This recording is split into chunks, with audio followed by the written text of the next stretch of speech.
John, come in. Inrakura kani City Tourism Officer Attorney Charito Maligad nga one fine isubmiter iti opisina da bilang dagiti turista nagsastangpet iti umuna agundaway. Sigun ken kuana obligado dagiti accommodations ken dumapay at tourist areas. Amang ipasa ti datos tapnon maamuan no kasano ti karuwa iti tourist arrival iti syudad. Inay na binulan ti panakaisubmiter dagiti bilang tapnon mai-record pa iti Regional Tourism Office pakairamanan iti probinsya. When obligado ngamin di kitay tourist areas tayo like hotels na agi-submit iti data ay pangket iti tourist arrival tayo. Ito nga aging itataaket year oray mi iti isubmit da iti tourism office tapos itasta makonsolidate tayo ken maamuan tayo no kasano iti kaado iti bisita tayo kada ito'y Semana Santa.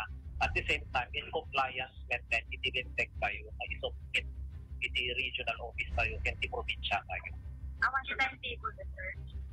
Ti ngamin pa nag-submit ket every month pa. So kadeto nga April akit ada gundaway da pay mangnayon to datay data da aside from the Semana Santa nga data. Tiya paset tiya panagsarita niya City Tourism Officer Attorney Charito Maligad. Okay. So, aduti naganan. Posible pa nga agsangpet, Idol Joanne. No? Well. Kasi one of which is the election. Talagang agawid da tapno agbotos da. Second is the summer, still in the summer season. And third is malapit na yung break ng mga estudyante, no? Until ano na ba sila? Hanggang May lang? Nag-break pa iti Daduman, Idol Bernard. Nag-break pa iti Daduman. Already giti agagayam. Done. Nag-break na pa yan.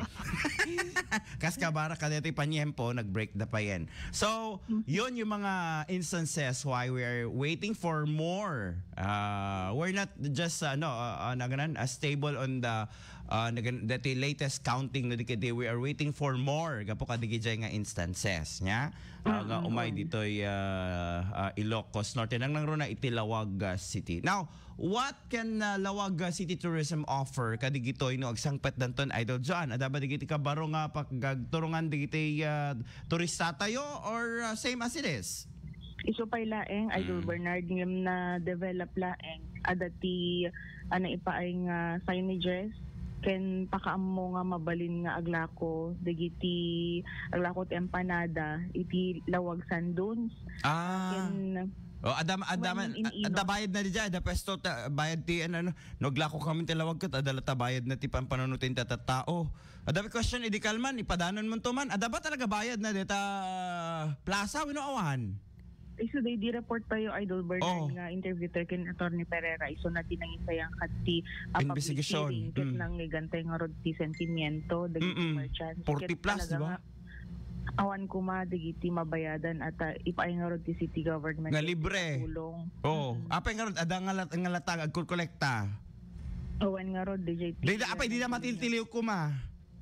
No kas pagarigan. Imbitasyon kadagiti department heads Idol Bernard maging gana nga naisesayang kadeti investigasyon at damit digiti saan nga matatendar ken kadeti session idikalman Idol Bernard ket ada pa deti ordinansa nga naidasar tapno ma-control when no waksi digiti tatanga issue Idol Bernard.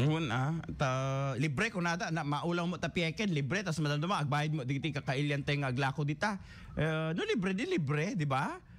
When kasla ko mamit at take credit card kita dagayang hidden charges. Iso di jay, the hidden charges na dita city government. Di dapat kat ibagam ka libre kat libre. Ayan, kasi nga dati for sale purposes. Apo, dati bawal yun sa DTI. Dati gimark up da tapos i-sale da kasla Idol Joanne. Marketing strategy na diya.